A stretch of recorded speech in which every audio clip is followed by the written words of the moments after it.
Tier 2, and we're almost done. And this particular tier will cover numbers 14 through to 26 of the Doctor Who ranking.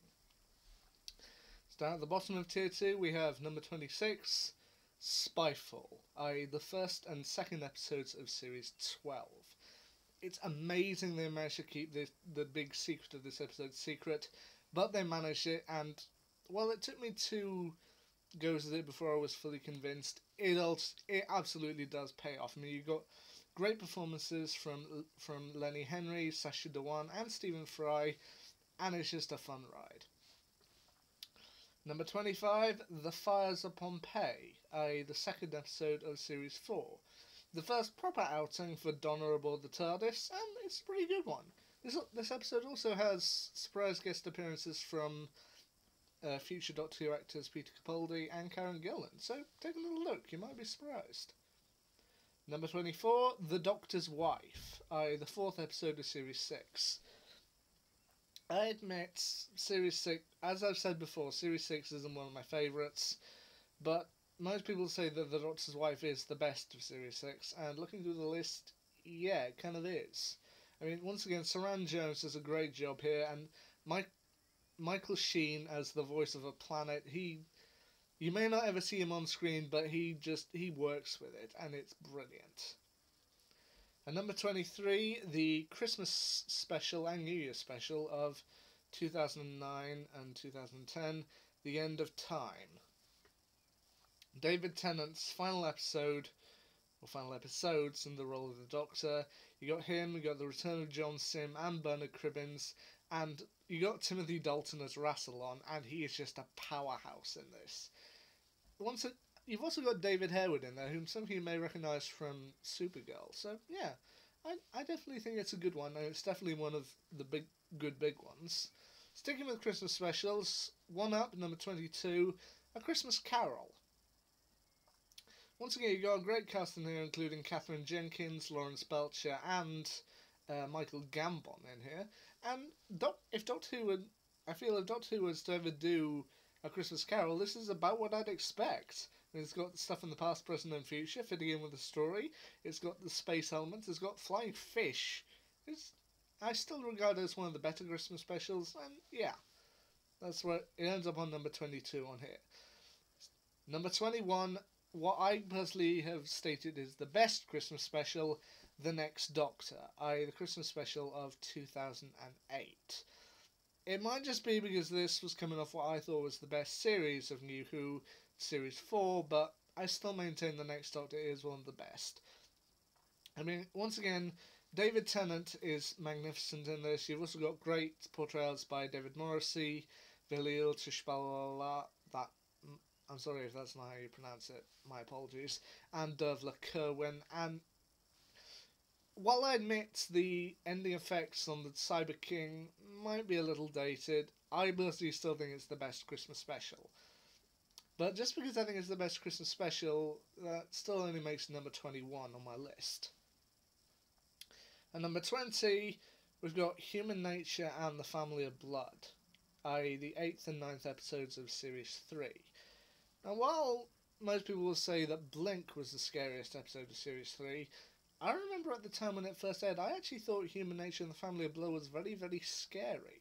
And I still maintain it's quite scary. I mean, yeah, you can have your monsters like the Weeping Angels, the Daleks, and the Cybermen, but even just that family who just know they're in total control, and the Doctor not knowing who he is or how to deal with this, I actually found that legit terrifying. And it does have a very likeable cast in there. I mean, once again, David Tennant and Freema Agyeman are brilliant. You've also got Jessica Hines in there. She's brilliant. And the son is played by the, I believe, great-grandson of Charles Dickens, Harry Lloyd. Yeah, he's brilliant too. And it's a very scary set of episodes, and I still think it's one of the best. At number 19, The Girl in the Fireplace, i.e. the fourth episode of Series 2. A lot of people say that this is one of the best episodes of Series 2. I personally don't consider it that, but once again, it's pretty good. I mean, you got your first adventure out for Mickey, fully aboard the TARDIS, and it is one of the one of Stephen Moffat's early kind of writing efforts with the show. I mean, he had The Empty Child the previous year, and then he went on to do some great stuff with Blink and then other episodes later down the line. I personally think this is one of his weaker efforts, but it's still a fairly good one. Also, Sophia Myles is there, and she's brilliant. Number 18, Turn Left, i.e. the 11th episode of Series 4. Essentially a Doctor Light episode, with the Doctor seemingly being killed fairly early on in the process. But, once again, it's nice to see things focused around Donna and see what could have been if things turned out differently. Number 17, The Angels Take Manhattan, i.e. the 5th episode of Series 7. I still personally think this is the best episode of the first half of Series 7 at least. I mean, yeah, I do have personal favourites, and I've mentioned them before, but I still personally think this one is the best. Other people may say A Town Called Mercy, some may say Asylum. I say it's Angels Take Manhattan.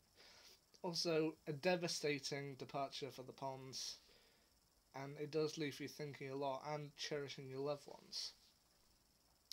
Number 16, Rise of the Cybermen and the Age of Steel, i.e. the 5th and 6th episodes of Series 2.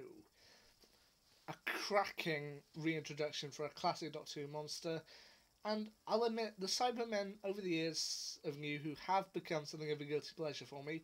While I don't know if I'd rank their first appearance in New Who as one of my personal favourites, it's still a cracking episode, and it does also feature some great stars, including Roger Lloyd-Pact.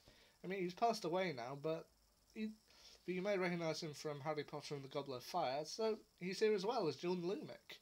Also pretty cool.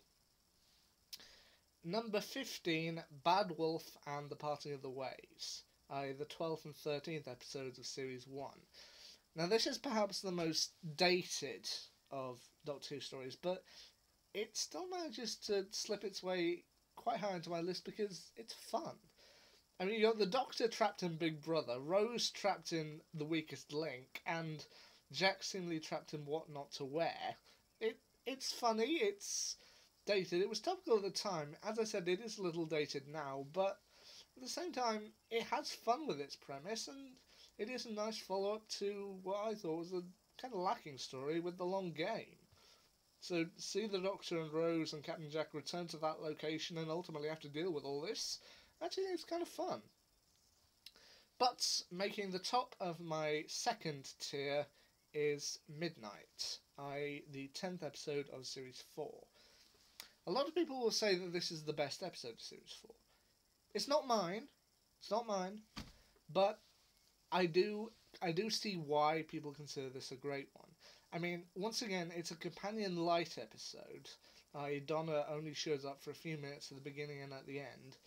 But what it does particularly well is that it's not necessarily even the monster that's the scary bit. It's the kind of cabin fever and people having to kind of turn on each other in a small space, which is actually pretty scary when you think about it. I mean, just think about people you love, and yeah, you love them, but if you're in a confined space with a few people for a long time, how far would you be prepared to go?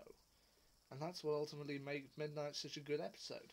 It's not my personal best of Series 4, or even my personal favourite, but I do see why people consider it the best. Anyway, that's why it tops my tier 2.